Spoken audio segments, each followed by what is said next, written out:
And with me is historian Al Hesselbart, who is here to talk to us about this particular vehicle, which is very Art Deco, very futuristic, and yet it was built in the 1930s, correct? Yes, this is a 1937 Hunt Housecar, a production brand, low volume but production, built by Hollywood cinematographer Roy Hunt for. In 1937, while most Americans who wanted to travel overnight were choosing between a roadside motel or sleeping in their car, a Hollywood cinematographer with no formal education beyond third grade was parking outside film sets in a vehicle that had a functioning shower, a dry bathroom, a kitchen with an oven, a refrigerator, a toaster, and an electric razor. He had built it himself, and almost nobody knew it existed.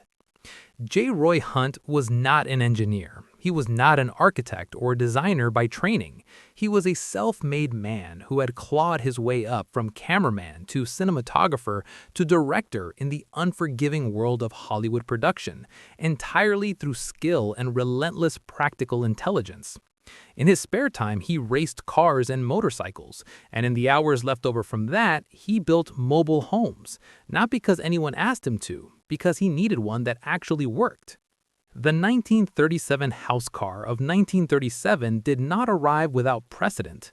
Hunt's first attempt at mobile living was a Willys delivery sedan he had personally modified, adding a bed, a folding table, a 110-volt generator, and a short-distance radio. It was functional but primitive. What he built next was neither. The 1937 Housecar was constructed on the chassis of a 1937 Ford pickup truck, with specialist bodywork completed by a custom auto shop in Southern California. For its exterior shape, Hunt drew direct inspiration from two of the most radical vehicle designs of the era, the Stout Scarab and the Buckminster Fuller Dymaxion car.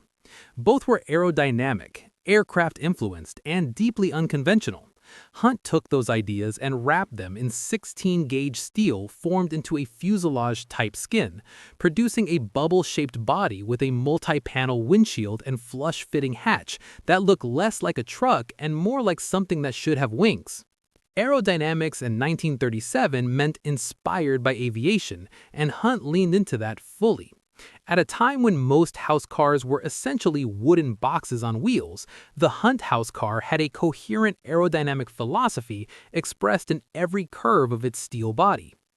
Inside, the vehicle was compact but complete in a way that nothing else on American roads could claim. Immediately behind the entrance was a small kitchen, tight but equipped with an oven, a toaster, a small refrigerator, a pantry, and as a standard feature that tells you everything about Hunt's practical character, an electric razor. Behind the driver was the bathroom, not a chemical toilet behind a curtain, an actual dry bathroom with a chamber pot toilet that tucked into the wall to create enough floor space for a shower. The sink was salvaged from a Pullman railroad car and folded up against the wall when not in use to maximize space. Running water, a functional shower, and a self-built vehicle in 1937. RV historians consider the Hunt Housecar the first private recreational vehicle ever built with a functional shower. In an era when house cars were still regarded as oddities by the general public, this was not a minor distinction. It was a generation ahead of what the industry would eventually standardize. The remainder of the interior was occupied by a bedroom and a small dinette, with birch and oak wall paneling that created an impression of space the actual dimensions didn't fully support. The vehicle was cramped by any generous assessment, comparable to a modern conversion van, but it contained every creature comfort of a fixed home compressed into a mobile platform that could be parked anywhere a film production needed to go. Driving it presented its own challenges, and they had nothing to do with road conditions. In order to create maximum interior space, Hunt moved the steering wheel and driver's seat as far forward as possible. The gear shift, however, remained in its original position, behind the driver.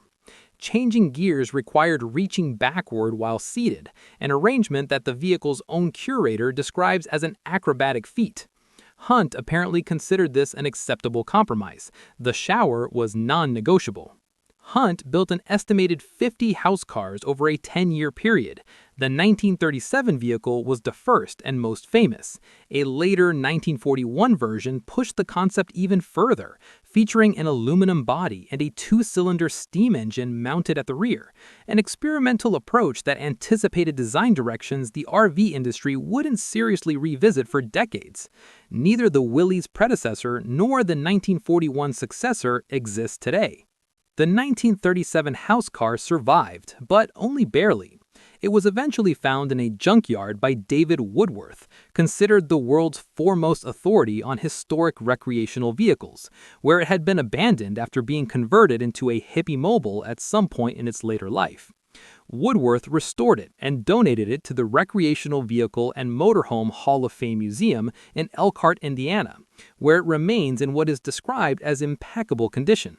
J. Roy Hunt never finished third grade. He built his career entirely through observation, persistence, and an absolute refusal to accept that the tools available to him were adequate.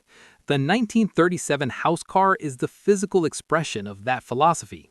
A vehicle that solved problems the industry hadn't acknowledged yet, built by a man who needed solutions the market wasn't providing. The modern RV, with its bathroom, kitchen, and sleeping quarters, owes more to a Hollywood cameraman working in his spare time than to any manufacturer who came after. That is not a footnote in automotive history. That is where it started.